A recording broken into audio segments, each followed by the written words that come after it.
O mercado imobiliário tem seu espaço na Rádio Bandeirantes. Os principais lançamentos, oportunidades de investimentos, entrevistas especiais e tudo que envolve esse importante segmento. Circuito Imobiliário, com Gustavo Frison. Toda sexta às 10 da manhã, com reapresentação aos sábados às 10 horas, na Rádio Bandeirantes FM 85,7. Oferecimento LG Mota Imóveis, a imobiliária campeã em vendas. Olá, Rafael Portugal aqui, lembrando por que preferir etanol no seu carro flex. Bom, para começar, seu carro agradece, hein? O etanol gera menos resíduos na combustão, então deixa seu motor limpo por mais tempo e economiza a manutenção. E tem também um ganho de potência. Quem abastece com etanol sente que o carro fica mais forte, entendeu? Tudo isso com um ar mais limpo para todo mundo e um precinho bem interessante. Vai de etanol, é bom para você, pro carro, pro Brasil e pro planeta. Vai de etanol. A Rádio Bandeirantes Campinas é multiplataforma e você pode ouvi-la em qualquer lugar. No FM 85,7, nos aplicativos para celular, na Alexa. Alexa, ouvir Rádio Bandeirantes Campinas. Bem-vindo à Rádio Bandeirantes Campinas. Iniciando a rádio. radiobandeirantes.com.br. Notícia, esporte, opinião com credibilidade. Rádio Bandeirantes. Fechada com você. Fechada com a verdade. Nossa área, a opinião dos nossos craques sobre tudo de Guarani e Ponte Preta e dos times da região. Carlos Henrique e a melhor e mais premiada equipe esportiva do interior paulista. De segunda a sexta, das 11h30 ao meio-dia. Siga e assista no nosso YouTube. Rádio Bandeirantes Campinas. Ouça no AM 1170, no FM 85,7 e nos aplicativos de celular. Rádio Bandeirantes. Fechada com você. Fechada com a verdade. Rede Bandeirantes de Rádio. E ainda colocar as forças. Você está ouvindo Rádio Bandeirantes Campinas. FM faixa estendida 85,7. Rádio Bandeirantes. Fechada com você. Fechada com a verdade. Manhã Bandeirantes. Oferecimento. Recap, Sindicato dos Postos de Combustíveis de Campinas e Região. Acesse recap.org.br. Agora são 10h03. Muito bom dia para você sintonizado aqui na Rádio Bandeirantes Campinas, sintonizado em 85,7 FM. Estamos começando mais uma semana, né? Começando mais um Manhã Bandeirantes. E o seu fim de semana, como foi? Tudo bem? Descansou? Conseguiu aproveitar a família? Espero que sim. Estamos chegando aqui, né, para mais uma semana com muita informação, muita prestação de serviço. Desta Manhã Bandeirantes, desta segunda-feira, 4 de março de 2024. Eu sou Jean Espaduzano, vamos juntos hoje até às 11 horas da manhã, segunda-feira, um pouquinho mais curto, Manhã Bandeirantes, não é? Daqui a pouquinho o Thiago Prudente conosco também, para a gente discutir os assuntos de hoje. O Manhã Bandeirantes, que tem na mesa de som Gilberto Suff, na central técnica Danilo Capucci, e lembrando que você pode participar aqui conosco sempre pelo nosso WhatsApp. O número você sabe, né? 97102-1493. Esse é o telefone para que você se manifeste, faça o seu comentário, dê a sua opinião, concorde, discorde do nosso ponto de vista, tá bom? O importante é que você participe e também faça aí o seu comentário. Microfone sempre aberto para que você se manifeste. 97102-1493. Bom, vamos começar o Manhã Bandeirantes de hoje falando sobre a previsão do tempo, uma rápida previsão do tempo, até para que você possa se programar para esse dia de hoje, né? Segundo o CEPAGRI da Unicamp, sol e aumento de nuvens pela manhã, pancadas de chuva à tarde e à noite. As temperaturas máximas, ou a temperatura máxima hoje, não passa dos 33 graus. Os termômetros, neste momento, marcando 27,3 graus Celsius, então ainda vai aumentar um pouquinho a temperatura no dia de hoje, mas não descartada aí, portanto, as condições, né, de chuvas no período da tarde e à noite também, tá bom? Então fique atento em relação a isso. Bom, vamos também fazer um balanço das estradas. Você que circula pelas rodovias Anhanguera e Bandeirantes, atenção principalmente na rodovia Anhanguera, 2 pontos de lentidão.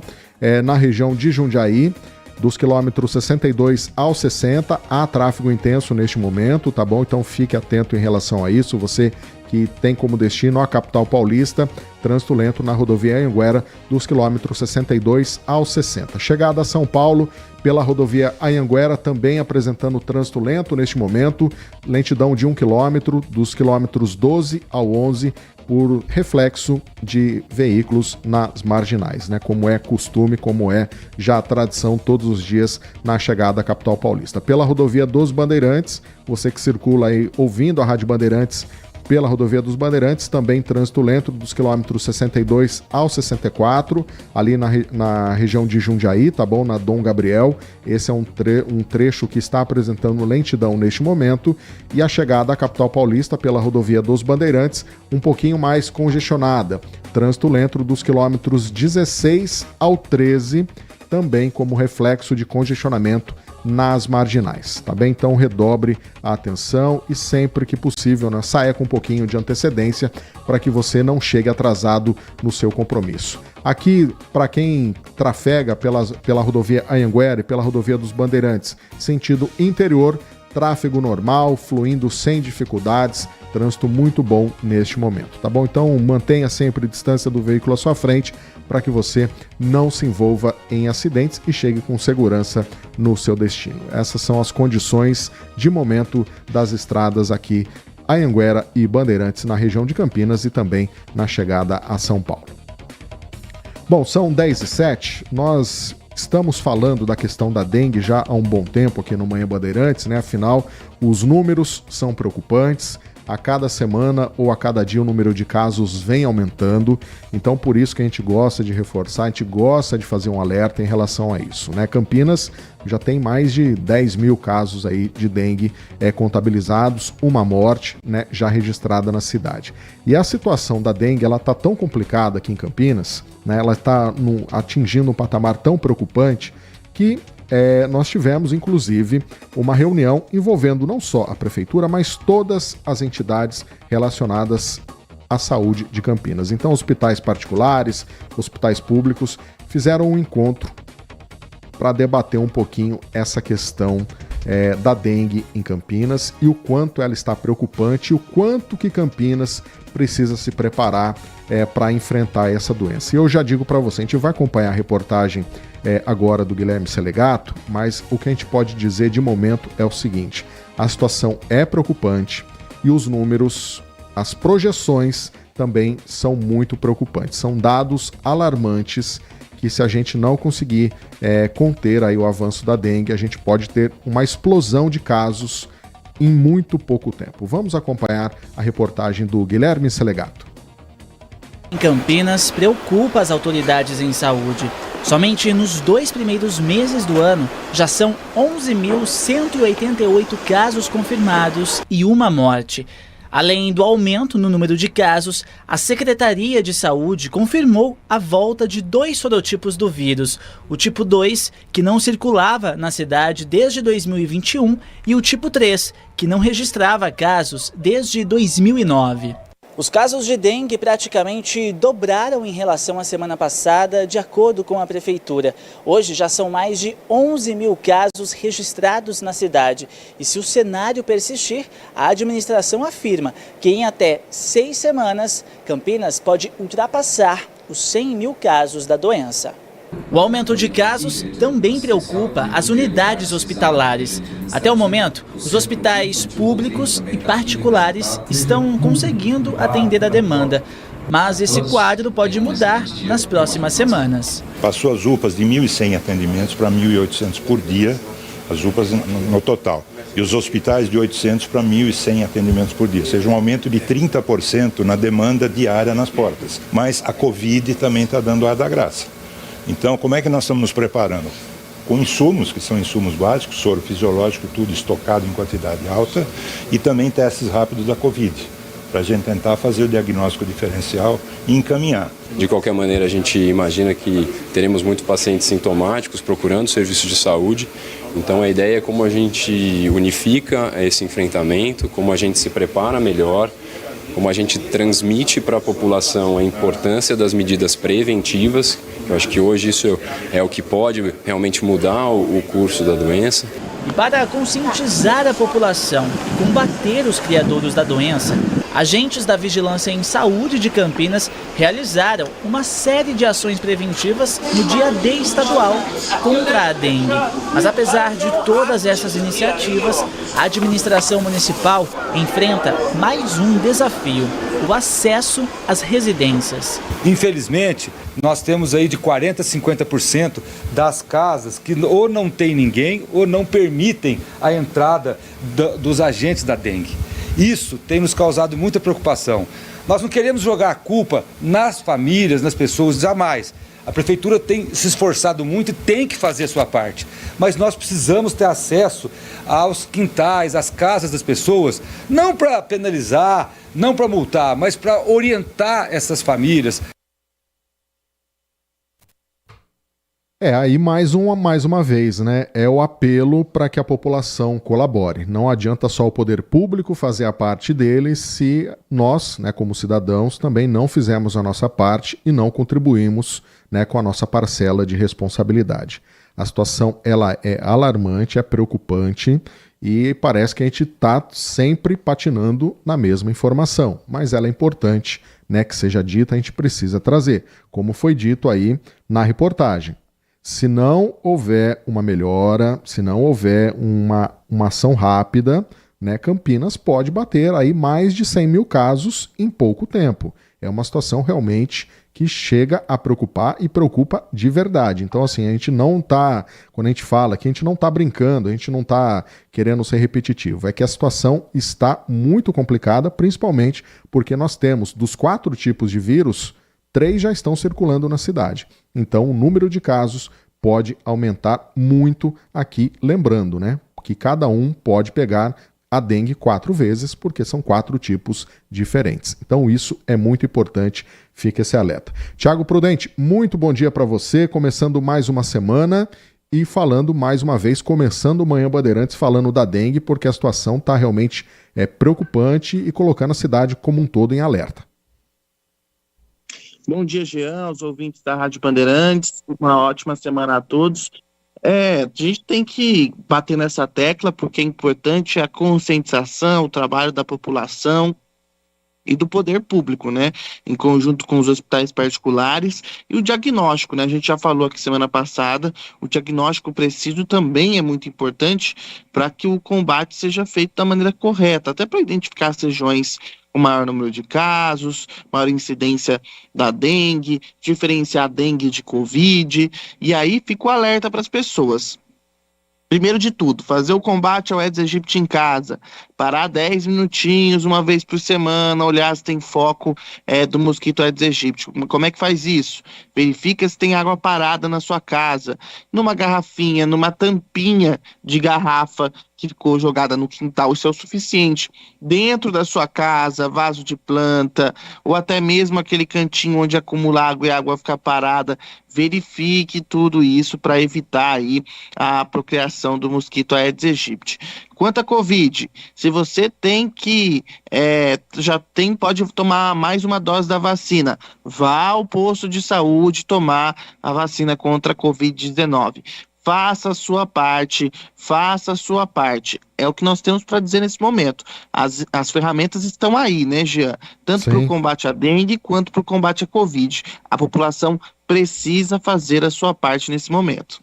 Não tenha dúvida, né? Então a gente reforça mais uma vez, né? A gente está falando de um assunto muito sério, muito grave, que pode levar à morte, sim, né? Campinas já tem um caso de morte confirmado esse ano e nós estamos apenas entrando no 3º mês do ano. Então, quer dizer, é um número muito alto de casos de dengue em um curto período de tempo. Então a gente precisa tomar as medidas preventivas, né? O poder público com a sua responsabilidade e nós também, dentro de casa, no nosso quintal, fazer a mesma coisa.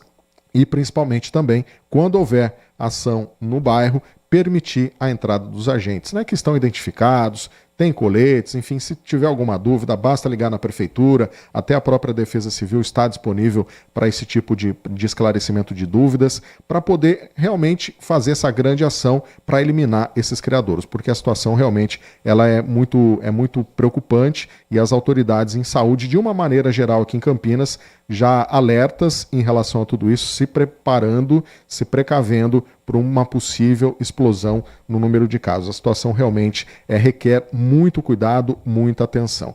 E até falando nisso, o Gilberto está se manifestando aqui com a gente, Tiago, ele mandou mensagem para a gente agora, e ele está dizendo que, desejando um bom dia primeiro, bom dia para você, viu, Gilberto? Ele está dizendo o seguinte: bom dia, na semana passada fui na UPA do Rosolém, a médica nem me examinou e nem pediu exame, nem chegou perto de mim e disse que eu estava com dengue. Acho que nem todos os casos diagnosticados são dengue. Mas aí como que ela vai afirmar que você estava com dengue sem um exame, né? Sem um hemograma? É o mínimo, né, Tiago? Tem que ter um exame ali para poder comprovar a questão. Mas é que tem um protocolo. Quando você tem um número muito grande de casos, às vezes, eu não sei se esse protocolo já está sendo adotado. Pelos sintomas, quando a pessoa apresenta sintomas, o diagnóstico já é dado hoje. Por semelhança. Tem que verificar quando você está em epidemia ou com um número grande de casos, porque... Por que eu estou falando isso? Não é a primeira vez que eu escuto isso. E quando a gente teve uma outra epidemia de dengue, um protocolo parecido foi adotado, entendeu? Pelo volume grande de casos, o médico já dá o diagnóstico pelos sintomas, entendeu? Pelos sintomas. A gente precisa checar se isso está sendo realizado. Rosolém até não é, acho que não é nem Campinas, Rosolém é Sumaré, não é isso? Aí você me pegou, Hortolândia, mas eu não né? tenho certeza. Mas a gente pode checar, só o ouvinte confirmar aí que UPA que ele foi, que local que ele foi, pra gente conseguir checar com a prefeitura que procedimento está sendo adotado. Mas esse procedimento não é fora do comum. Eu já fiz uma reportagem em uma época falando sobre isso. Eu não lembro exatamente quando foi, mas eu tive uma explicação nesse sentido, de que quando há uma grande incidência do número de casos, o teste já é descartado e já é apontado como um caso provável de dengue. Porque lembrando, o dengue não tem tratamento específico. Assim como a Covid, não tem um tratamento para Covid, não tem um tratamento para dengue, você trata os sintomas, né, Jean? Sintomas, exato. Então esse é um ponto. Só preciso... Se o ouvinte puder mandar aí o local, exatamente, a Jardim cidade. Rosolém é Hortolândia mesmo, Hortolândia. A gente pode checar com a prefeitura se é um protocolo que a cidade está seguindo. Não tenha dúvida. Bom, e falando nesse assunto, né, inclusive, Tiago, não sei se você viu, mas a própria Fiocruz, a gente estava falando, você no seu comentário disse, né, essa preocupação não só com a dengue, mas também com a questão da Covid que está circulando, e a Fiocruz emitiu um alerta em relação ao aumento da circulação de vírus respiratórios. Isso também é um alerta muito grande, muito importante, e quem traz detalhes para a gente sobre isso é o Tiziano Kessler. Vamos ouvir. O boletim Infogripe da Fiocruz aponta que 17 estados e o Distrito Federal tiveram crescimento nos casos de síndromes respiratórias agudas nas últimas 6 semanas. Na maioria é a Covid que está puxando o aumento, e em 5 estados também tem relação com a influenza A. Este cenário fez com que o Ministério da Saúde antecipasse a campanha de vacinação contra a gripe neste ano. Em vez de abril, vai começar em 25 de março e atenderá grupos prioritários como idosos, crianças de até 6 anos de idade e pessoas com doenças crônicas. A vacina da gripe poderá ser aplicada junto com outras previstas no calendário de vacinação, que também inclui a da Covid para públicos com maior risco de desenvolver casos graves. A orientação é redobrar os cuidados. Manter a higiene de mãos em dia, manter suas vacinas sempre feitas, tanto de influenza quanto de Covid, todas do calendário vacinal. A Mayra toma todos esses cuidados porque tem asma e não abre mão das vacinas. E eu noto que a vacina me ajudou muito a que os meus sintomas ficassem leves, né? Mais um alerta importante, né?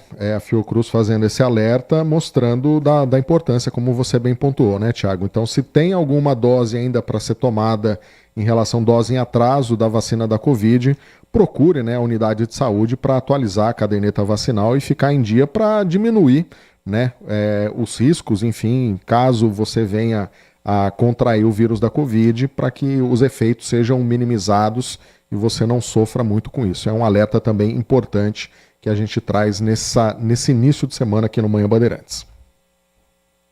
Porque o pessoal acaba baixando a guarda, né, Jean? Exato. Os casos vão diminuindo, a Covid hoje realmente se tornou uma gripe, mas por causa da vacinação. Eu tive Covid há umas 3 semanas, mas eu tive sintomas tranquilos graças à vacina. Então é importante que as pessoas façam a sua parte. Isso não é só com a Covid, né? Todas as doenças, infelizmente no Brasil é assim. Quando a gente tem uma queda nos números, o pessoal dá uma baixada na guarda e isso não pode acontecer. A gente tem que sempre estar atento para evitar aí contaminação, para evitar casos graves. Então, bora fazer a nossa parte. Não tenha dúvida. E o Marco Silva mandou mensagem aqui pra gente, desejando um bom dia pra gente, viu, Thiago? Bom dia para você, viu, Marco? Ele está dizendo o seguinte: tomar cuidado, muito cuidado com a Covid, porque as pessoas que não se vacinaram e têm comorbidades têm que ficar atentas. Aqui em casa pegamos os 3 mais. Meu pai está em estado gravíssimo por Covid na UTI aqui em Hortolândia. Tome cuidado. Aí é o alerta do Marco Silva, né? Realmente é uma doença, é um vírus que, dependendo, né, da situação, do organismo de cada um, pode agir de uma forma totalmente diferente, né? O Thiago teve, eu tive lá no auge da pandemia, enfim, cada um reage, o organismo de cada um reage de uma maneira diferente ao vírus. Então é importante, né, fazer esse trabalho, né, manter essa caderneta aí, vacinal atualizada para se prevenir da doença, porque realmente para minimizar os efeitos, né? Porque a gente tem que ficar atentos em relação a tudo isso para a gente poder minimizar os efeitos da doença, que a gente tem, agora a gente tem a vacina, a gente tem que usar ela a nosso favor, então isso é muito importante, né? Então a gente tem que ficar atento em relação a tudo isso e não deixa de ser também uma prestação de serviço, né, Thiago? A gente vem, passa aqui as informações e acaba sendo um alerta também para os nossos ouvintes. Exato. Bom, Thiago, nós temos um outro assunto aqui importante para a gente tratar no dia de hoje, que tem a ver com Brasília, né? Ao longo das semanas nós víamos trazendo esse caso aqui em discussão, que era em relação aos depoimentos que estavam acontecendo em Brasília, principalmente depois de toda aquela investigação da Polícia Federal, e alguns depoimentos foram sendo agendados ao longo das semanas. Pois bem, no último fim de semana, na última sexta-feira, melhor dizendo, no período da tarde, né, e por um longo período, quem prestou depoimento foi o general Freire Gomes. Ele prestou depoimento à Polícia Federal, ele que faz parte, né, ele está sendo investigado dentro de toda daquela investigação envolvendo os atos de 8 de janeiro, também a tentativa de golpe de Estado que foi feito no final de 2022. Pois bem, e ele prestou depoimento, e quem acompanhou tudo isso e traz detalhes para a gente discutir um pouquinho os detalhes de tudo isso é o Túlio Amâncio. Vamos acompanhar a reportagem do Túlio Amâncio falando sobre o depoimento do general Freire Gomes. O depoimento do general Freire Gomes à Polícia Federal durou mais de 7 horas, um dos mais longos do inquérito. A Polícia Federal tinha um roteiro com cerca de 80 perguntas, mas o general foi dando tantos detalhes que no fim respondeu mais de 200 questionamentos. A ideia agora é manter tudo que foi dito em sigilo para não atrapalhar as investigações. Tanto é que nem a defesa pôde levar uma cópia do depoimento. Mas fontes ligadas a Freire Gomes disseram que ele afirmou que os acampamentos nas portas dos quartéis pedindo intervenção militar não foram desmontados a mando do então presidente Jair Bolsonaro. A PF também questionou o general sobre uma nota conjunta assinada pelos comandantes do Exército, Marinha e Aeronáutica em novembro de 2022, defendendo o direito de manifestação dos acampados. O militar afirmou que a declaração operação foi ideia do então ministro da Defesa, Paulo Sérgio Nogueira. Por não ter autorização de Bolsonaro, o ex-comandante admitiu ainda que no dia 29 de dezembro de 2022 mandou suspender a ordem do general Gustavo Henrique Dutra, então comandante militar do Planalto, que determinou o desmonte do acampamento na porta do QG em Brasília. Segundo fontes, Freire Gomes confirmou que o ex-ajudante de ordens de Bolsonaro, Mauro Cid, afirmou em delação. Houve uma reunião com a presença de Bolsonaro, onde uma minuta considerada golpista pela PF foi apresentada aos chefes das forças. Apenas o comandante da Marinha, Almirante Garnier, teria topado a aventura. O não do líder do Exército teria irritado os militares ligados a Bolsonaro. Numa troca de mensagens com outro militar, o general Braga Neto, ex-ministro e candidato a vice de Bolsonaro, ofende Freire Gomes e reclama que ele não quis aderir ao movimento golpista. Nas próximas semanas, a PF deve convocar o delator Mauro Cid para um novo interrogatório. Como novos fatos foram descobertos, os investigadores acreditam que Cid possa contribuir com detalhes sobre a atuação militar no suposto roteiro da tentativa de golpe. Esse que era um dos depoimentos aguardados também, né, Tiago Prudente? E aí alguns fatos reveladores, né, algumas informações novas, tanto que, bom, não que isso já não estava sendo aventado, mas agora fala-se de novo de um novo depoimento de Mauro Cid para tentar juntar as peças aí em relação a tudo isso que já foi ouvido até agora. O que já se tinha uma expectativa que Freire Gomes iria falar, né? Sim. O que se dizia no entorno dele é que estava se jogando tudo no colo dele, e aí aquele momento, né, sabe, da investigação, que cada um vai apontando um culpado, e aí ninguém quer ficar com a bomba no colo, né? É a batata quente, né? Aquela brincadeira da batata quente, né? Já quiseram jogar no colo do candidato a vice do Bolsonaro, que me fugiu o nome agora, que foi general, foi ministro e tal, já tentaram jogar para lá, jogaram para um lado, aí o Freire Gomes disse, no meu colo não vai ficar, eu vou falar tudo, e agora ele deu esse depoimento. E é importante porque havia uma expectativa, até dentro, conversando com fontes ligadas ao Exército, de que os oficiais que foram citados, apontados pelo envolvimento, que eles falem mesmo o que aconteceu.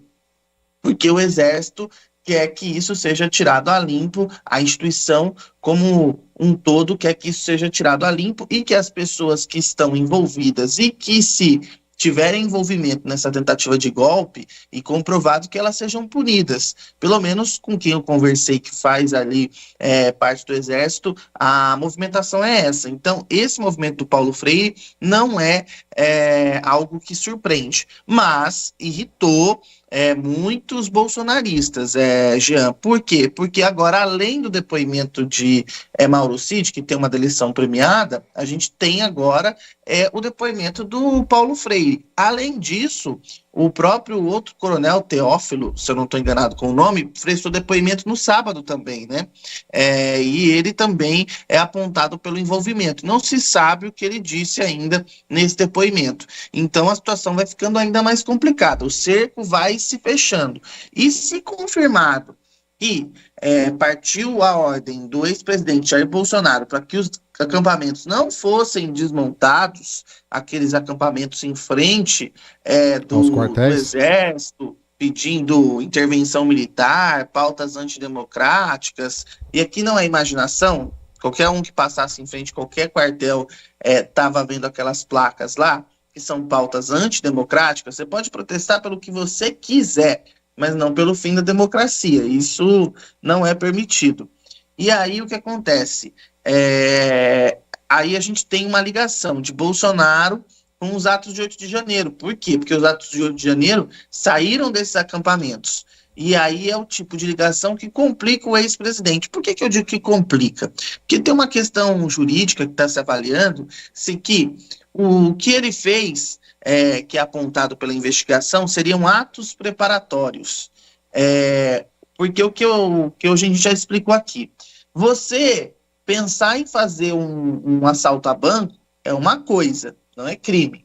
você começar os preparativos para fazer esse assalto a banco, comprar armas, não sei o quê, isso já é considerado crime. Então, há uma discussão. Eles só discutiam o golpe ou eles começaram a preparação, estavam já executando esse golpe, entendeu? Esse é um ponto que vai estar na discussão.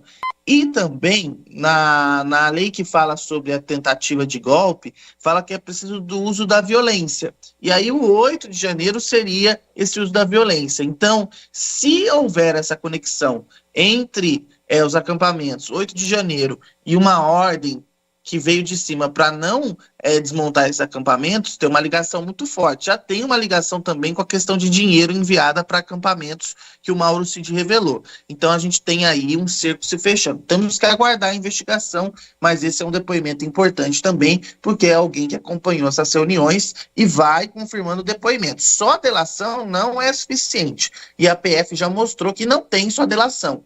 Tem vídeo, tem documentos, tem localização das pessoas, então não é só a delação que está baseando essa investigação. Não tenha dúvida, né? E o que o general que você se referia é o Walter Braga Neto, que foi, né, que disputou aí, era para ser o vice, o vice na chapa de Jair Bolsonaro, em substituição ao Hamilton Mourão, que foi o primeiro vice de Bolsonaro, né? Então na reeleição foi... tanto nome... Então, é muito nome. É tanto nome que agora esqueço. Mas era o Walter Braga Neto a quem o Thiago se referia, né, que foi tentado colocar a responsabilidade sobre esses atos. A gente, claro, continua acompanhando, né, de olho em tudo isso que está acontecendo, esses desdobramentos em Brasília, muita coisa ainda a ser esclarecida, né, até mesmo do ponto de vista do ex-presidente Jair Bolsonaro, né, Thiago, é importante a gente destacar isso, porque ele compareceu até a Polícia Federal, mas ele optou por permanecer em silêncio, né, não quis se manifestar, alegando, segundo seus advogados, que ele não teve acesso a todos os autos do processo, a tudo que envolvia o nome dele, em relação às acusações, enfim, às investigações. Ele preferiu ficar em silêncio, um direito dele, mas em algum momento, é importante a gente deixar claro isso aqui, ele vai ter que prestar esclarecimentos até por interesse dele. Não é? Ele vai querer se defender e apresentar sua defesa, sua justificativa em relação a tudo isso que está ocorrendo, né, essas investigações que continuam, mas que em algum momento ele vai ter que se posicionar. Na verdade ele já fez isso, né, naquele ato na Paulista, né? Mas não oficialmente, né? Isso não é um ato oficial, né? Foi um ato que ele falou, mas... Vai ser incorporado à investigação. Então, mas aí ele deu mais munição para a investigação, mas em algum momento ele vai ter que comparecer em juízo para fazer isso, né? Se ele quiser seguir no processo todo sem falar, ele pode não falar, né? Mas então, você acha que ele não vai querer se manifestar? Em algum momento acho que ele vai querer falar, né? Ele vai dar o ponto de vista dele, se defender também, né? Então, porque aquela história, quem tem que mostrar que é culpado é o Estado. Sim. Não é quem está sendo acusado. Esse é um ponto, o réu, ele não é obrigado a gerar provas contra ele, né? Então, ele pode ficar calado. Eu não sei qual vai ser a estratégia da defesa. O que a defesa tem feito hoje é usar uma estratégia de pegar questões técnicas, de que não teve acesso ao processo e tal. É algo muito parecido que as defesas na Lava Jato, se você lembrar, é verdade. Utilizaram. Isso. Então, assim, é um modus operandi. Ela não vai no mérito da questão e ataca outros pontos, né? É claro que você tem algumas diferenças entre a Lava Jato e essa operação, até porque essa operação já está no Supremo Tribunal Federal, é algo diferente. A Lava Jato estava na primeira instância, e a Lava Jato teve muitos desdobramentos, muitas fases, muitas conduções coercitivas, alguma coisa que era questionada na época. Então, mas a estratégia de defesa é muito parecida. Inclusive, tem muitos juristas fazendo essa comparação das estratégias da defesa na época da Lava Jato com agora, nesse momento. Mas eu não sei, eu tenho minhas dúvidas se Bolsonaro vai querer falar em algum momento. Mas ele ter ficado em silêncio, Jean, eu acho que afeta menos o processo, mas afeta mais politicamente. Por que eu digo que afeta mais politicamente? Porque você lembra que aliados de Bolsonaro, os bolsonaristas raiz, sempre dizem que só fica em silêncio quem deve. Você já ouviu essa história, né? Já, é muito usado, né? Que só fica em silêncio quem deve. E eu falo que o mundo não gira, ele capota, né? Agora, o ex-presidente ficou em silêncio. E aí, politicamente isso foi usado pela oposição. Mas ele não disse que quem fica em silêncio é que está devendo algo para a justiça? Então, é aquela situação. Politicamente virou uma arma para a oposição. Quais são os efeitos, o que isso vai impactar no eleitorado, dificilmente dá para detectar. Mas que virou uma arma para a oposição, virou sem dúvida nenhuma. Então acho que esse é o efeito prático mais direto. Por isso que tem político que diz, é bom você saber bem o que você fala, porque pode se voltar contra você de uma maneira que você nem imagina. Não tenha dúvida. A gente vai continuar acompanhando esse caso e, claro, trazendo todos os detalhes, as informações, as novidades sobre isso. São 10h35, nós vamos por um rápido intervalo comercial e daqui a pouquinho a gente volta com o Manhã Bandeirantes. Você está ouvindo Manhã Bandeirantes. Oferecimento. Recap, Sindicato dos Postos de Combustíveis de Campinas e Região. Acesse recap.org.br. Consumidor, muitas vezes, a qualidade do combustível que você coloca no tanque do seu veículo pode ser tão diferente quanto o preço que você paga por ele. Por isso, procure abastecer em postos de sua confiança e exija sempre o cupom fiscal. É seu direito e a sua garantia. Recap, Sindicato dos Postos de Combustíveis de Campinas e Região. Acesse recap.org.br. Agora, notícias da hora com as notícias locais, nacionais e internacionais direto da redação da Rádio Bandeirantes. A taxa global de obesidade quadruplicou entre as crianças e duplicou entre os adultos desde 1990, segundo uma nova análise publicada pela revista científica britânica The Lancet. Cerca de 1 bilhão de pessoas em todo o mundo, 1 em cada 8 são obesas ou têm um índice de massa corporal superior a 30. Anteriormente, a estimativa era de que a proporção global de obesidade atingiria a marca de 1 bilhão de pessoas em 2030, mas esse marcador foi alcançado 8 anos antes, em 2022. Esse crescimento está acontecendo onde a gente menos poderia esperar. Os novos dados mostram que, embora as taxas de obesidade estejam começando a estabilizar nos países mais ricos, com exceção dos Estados Unidos, elas estão crescendo rapidamente entre os adultos e crianças em países de renda média baixa, como Egito, Iraque, Líbia, África do Sul e Chile. Síria, Turquia e México também não ficam muito atrás. No Brasil, os dados da pesquisa também apontam para um crescimento na obesidade. Em 1990, 9% dos brasileiros tinham o IMC superior a 30, contra 29% em 2022. Você ouviu Notícias da Hora, aqui na Rádio Bandeirantes. LG Mota Imóveis. A imobiliária campeã em vendas apresenta LG Mota Megstore, o shopping de imóveis de Campinas e região.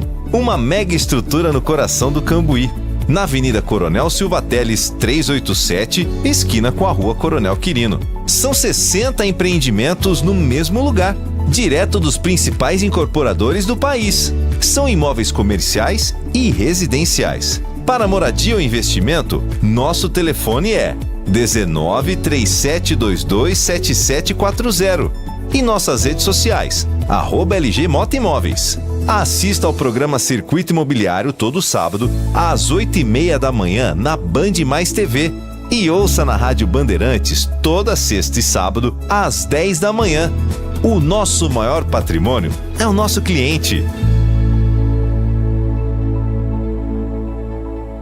Manhã Bandeirantes. Agora são 10h38, de volta com o Manhã Bandeirantes desta segunda-feira, 4 de março de 2024, registrando aqui algumas participações, viu, Thiago, dos ouvintes se manifestando através do nosso WhatsApp, o 97102-1493, registrando aqui a participação do Edson. Ele está dizendo o seguinte: há pelo menos 50 anos ouço e vejo a mesma novela em relação à dengue. Se é a população que deve dar sua principal colaboração para evitar a dengue, me parece que a educação no país regride a cada década. No passado, me lembro que a prefeitura fazia um fumacê nos bairros, mas hoje isso nem mais. no Brasil, onde os poderes da cidade permitem construção em área de risco.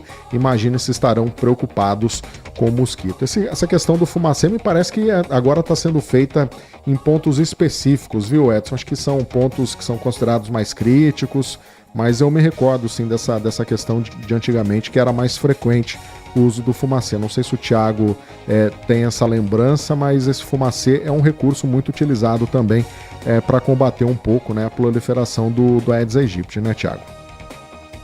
Sim, aquele carro que passava com aquela fumaça, eu já fiz até reportagens, na verdade é um pesticida, né? Um pesticida, né? Isso, exatamente, para poder combater ali, né? Que não é prejudicial à saúde humana, né? Mas serve para combater o mosquito Aedes aegypti. Eu não sei se a prefeitura está usando essa estratégia em Campinas, mas geralmente era utilizado em bairros mais críticos, né? São mais críticos. De casos de dengue.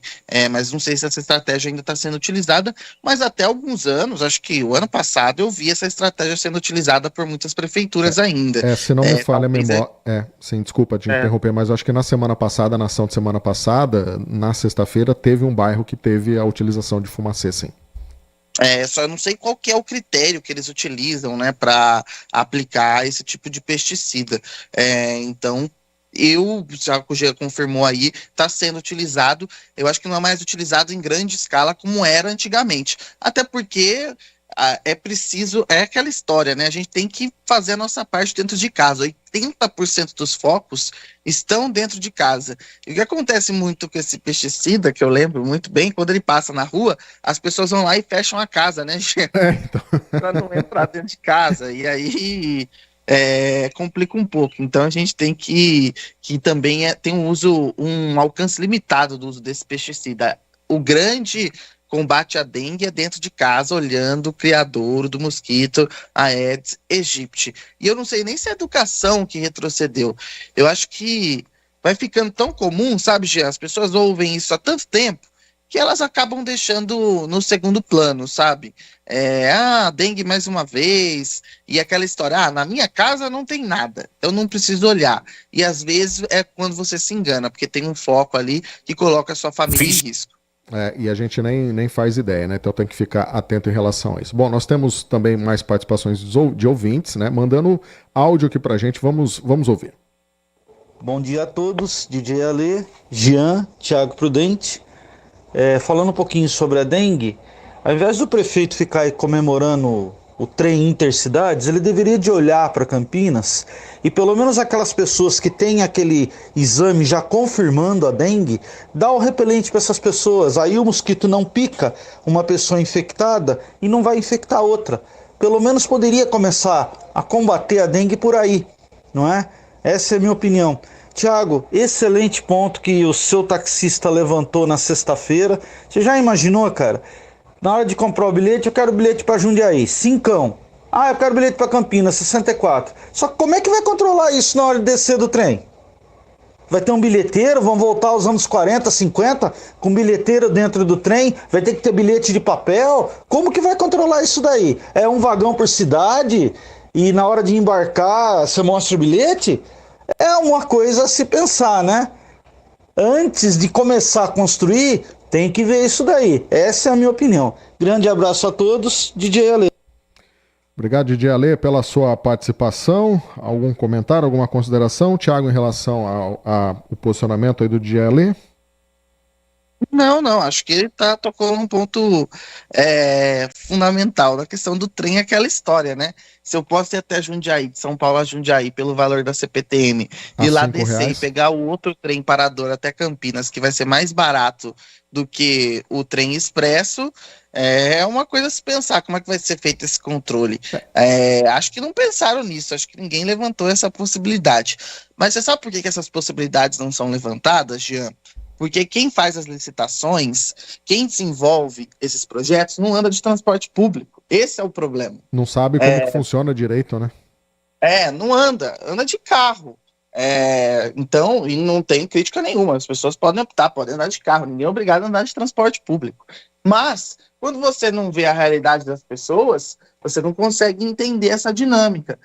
Por que muitas vezes a gente enfrenta problemas na cidade que não são resolvidos e o poder público dá uma resposta que você fala, mas não é bem esse o problema, essa resposta não faz sentido. Porque quem está dando a resposta, quem está coordenando, não usa transporte público, então não sabe como é que funciona o problema do dia a dia. Então esse é um ponto que a gente precisa levantar, né? Os nossos gestores precisam também entender como é que funciona no dia a dia algumas ações. É por isso que eu, às vezes, sinto, não sei se você sente isso também, a dificuldade do poder público em entender o problema para poder resolver.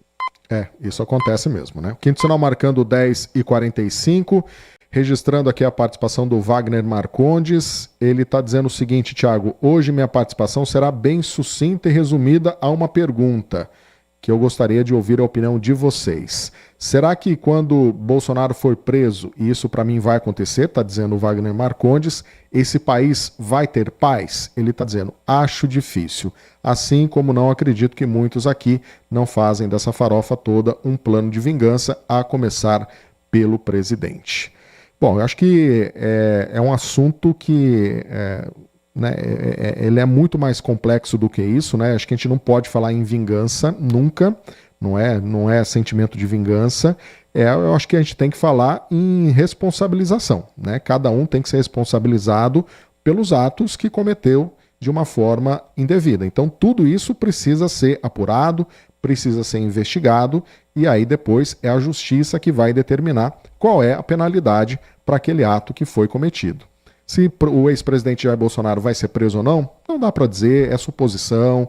Tudo a gente tem que esperar, tem que ter cautela em tudo que está sendo discutido, né, Thiago? E esperar os desdobramentos em relação a isso para ver o que lá no final vai ser, o que a justiça vai decretar, que conclusão vai se chegar a toda essa investigação, para daí sim apurar as responsabilidades de cada um e aí, a partir disso, fazer a responsabilização pertinente ao que cada um teve de papel em determinadas situações, a determinados crimes que porventura tenha cometido.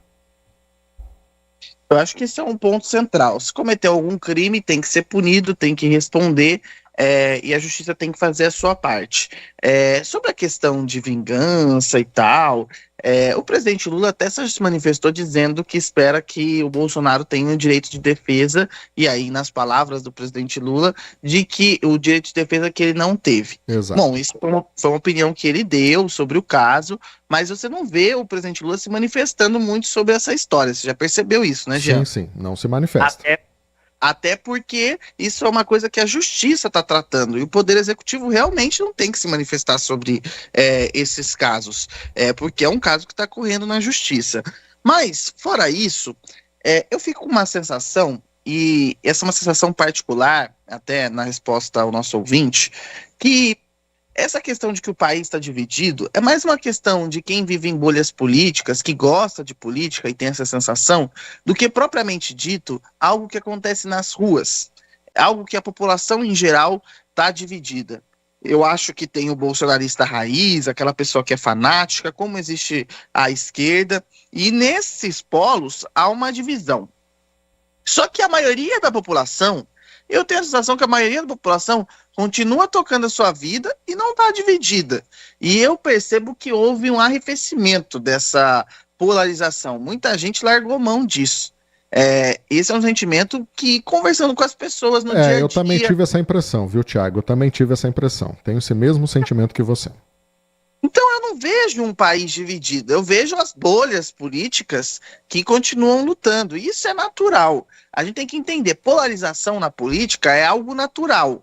O que a gente viveu no país é a dificuldade de conviver com o diferente. Esse é o grande problema do país no momento, em que o bolsonarismo fala que comunista, esquerdista, e isso aqui qualquer um vai na rede social agora, dá uma digitada lá, tem que morrer.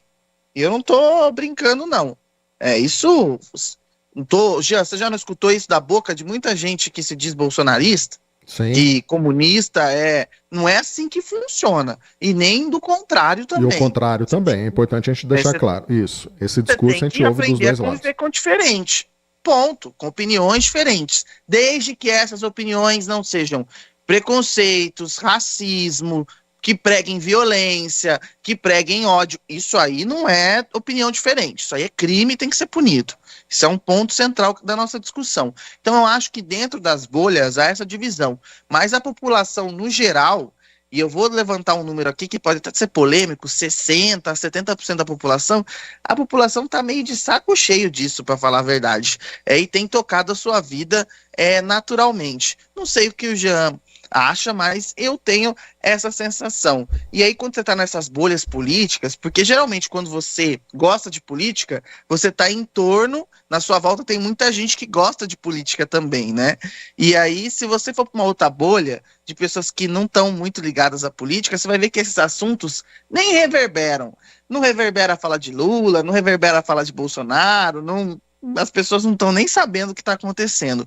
Então eu tenho essa sensação. Por isso que eu não acho que o país está em guerra. Eu acho que é mais uma sensação das bolhas políticas do que propriamente uma divisão, uma polarização das pessoas. E a eleição municipal vai mostrar um pouco disso. Então, os marqueteiros que apostam na polarização, é aquele detalhe, quem apostar na polarização vai favorecer o candidato que não quer discutir a cidade, que não precisa, ou um prefeito que não fez muita coisa e precisa da polarização para crescer esse debate, tentar ganhar público, ou o candidato de oposição, que não tem muito o que apontar do trabalho do prefeito que está disputando a reeleição, e aí busca a polarização para levar para o debate nacional, e aí tentar conquistar votos, porque na eleição municipal, quem ganha com a polarização é quem não quer discutir a cidade.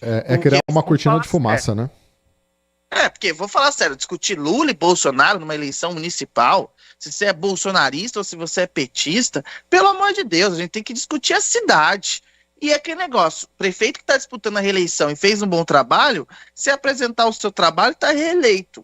Prefeito que não fez nada, aí sim vai apostar na polarização, porque aí é um caminho mais fácil, né, Jean? Não sei se a minha análise está correta, mas eu tenho esse sentimento. Não, mas é bem isso. Eu penso da mesma forma que eu concordo com você no que você tá colocando, e a gente tem que ficar de olho em relação a isso. E assim, né, o principal, a gente está falando de um projeto de cidade, né? Então não adianta querer discutir aí outros assuntos. Essa polarização não é interessante para ninguém. A gente já viu nas últimas eleições que o quanto que essa polarização ela acaba sendo prejudicial, principalmente no momento da gente fazer a escolha, né, e entender as propostas. Então a gente tem que sempre pensar realmente no que vai ser feito para a cidade, em benefício, para melhorar o município como um todo, já que a gente está falando de uma eleição municipal. E a última participação aqui, o Thiago, só para a gente, você quer concluir seu raciocínio? Fica à vontade.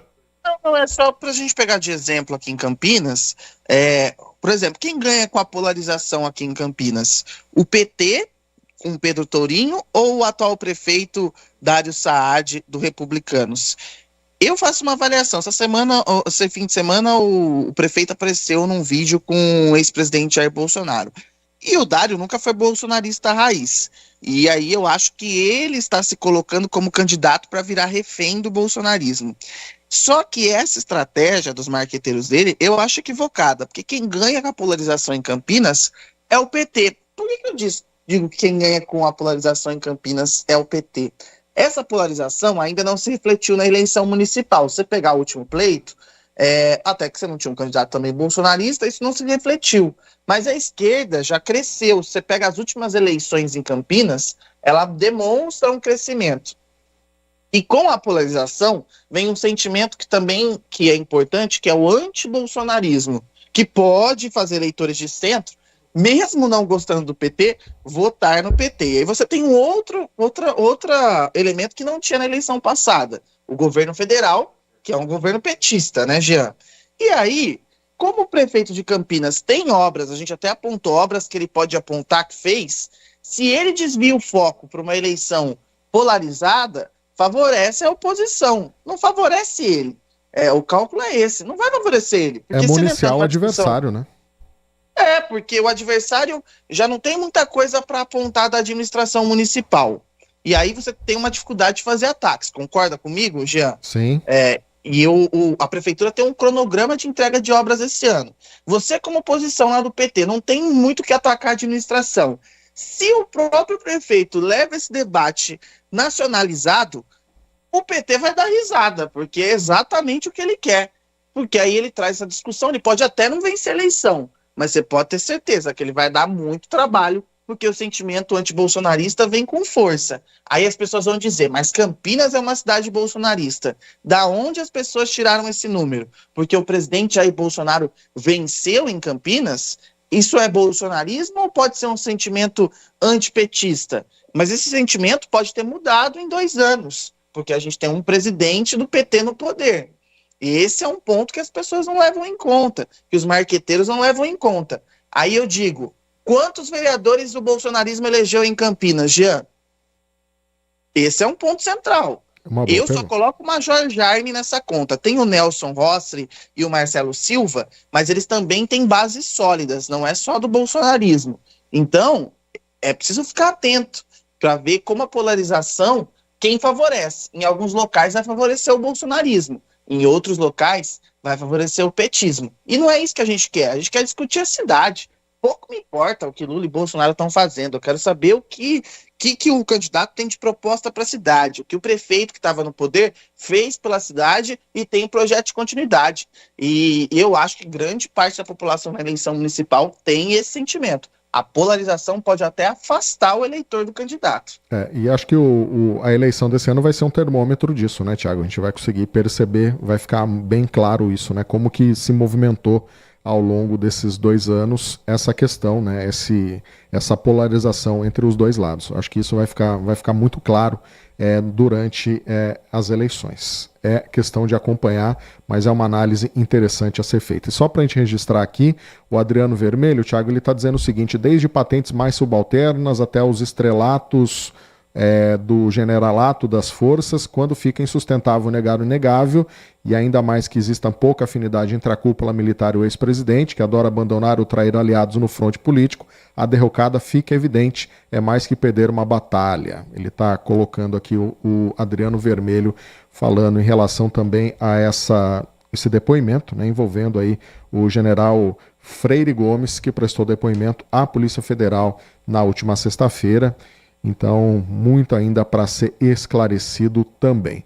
Thiago, só para a gente dar um pitaco aqui para o nosso ouvinte, até porque amanhã a gente vai poder detalhar, falar um pouquinho mais sobre isso, mas é que hoje está previsto que o presidente Lula vá assinar uma PL com regras para os motoristas de aplicativo, né? Então, esse projeto de lei deve ser encaminhado para discussão na Câmara, justamente para regulamentar o trabalho de motoristas de aplicativo, colocando ali algumas regras, algumas condições mínimas, né, principalmente em relação a faturamento, mas continua, de qualquer forma, Thiago, sem ser um emprego formal, né? Mais uma vez, não teria ali o registro como um emprego CLT, mas pelo menos já um avanço em relação a isso, mas é evidente também que está trazendo aí muitas discussões, né, porque nesse projeto tem carga horária mínima de trabalho, enfim, tem uma série de regras, só que também acho que não chegou a dentro daquilo que os trabalhadores de motoristas de aplicativo esperavam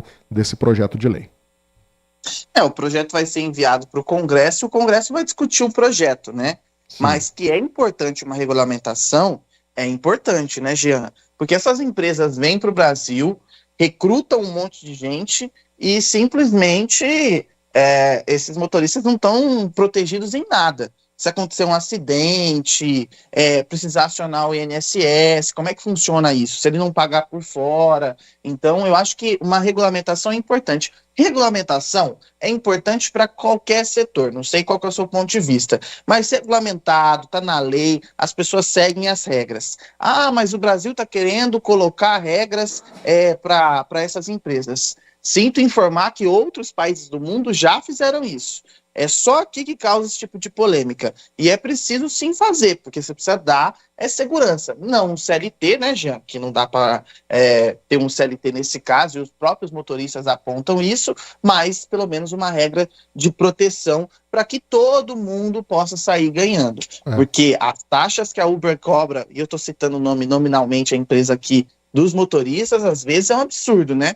Você no aplicativo paga uma coisa e o cara tá recebendo bem menos daquilo que você pagou, né? Não tenha dúvida. Bom, enfim, amanhã a gente pode trazer mais detalhes sobre isso, né? Até porque o nosso tempo está esgotando aqui no dia de hoje, mas amanhã a gente traz mais detalhes sobre como que isso também foi recebido no Congresso. Enfim, a gente pode detalhar um pouquinho mais isso aqui no Manhã Bandeirantes. Thiago, mais uma vez, uma ótima semana para você. A gente volta a se encontrar amanhã, a partir das 10 horas da manhã, aqui no Manhã Bandeirantes. Um abraço para você, Jean, para os nossos ouvintes. Uma ótima semana a todos e a gente volta a se encontrar aqui amanhã às 10 da manhã. Um abraço. Um abraço, Thiago. Muito obrigado pela sua participação. Também para você que se manifestou, fez o seu comentário, deu sua opinião no dia de hoje. Desejo um excelente dia. A gente volta a se encontrar amanhã a partir das 10 horas da manhã. Vem chegando aí o Circuito Fechado e na sequência vem as informações do esporte com Nossa Área e o Carlos Henrique. A gente volta a se encontrar então, portanto, amanhã às 10 horas da manhã. Até lá!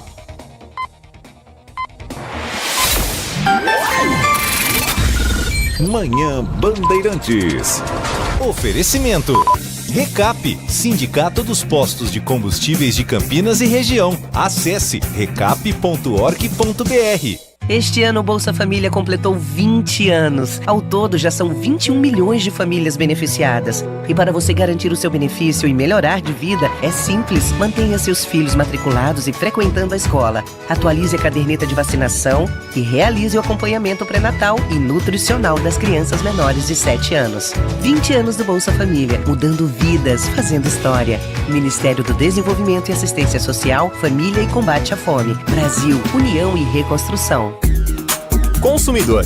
Muitas vezes, a qualidade do combustível que você coloca no tanque do seu veículo pode ser tão diferente quanto o preço que você paga por ele. Por isso, procure abastecer em postos de sua confiança e exija sempre o cupom fiscal. É seu direito e a sua garantia.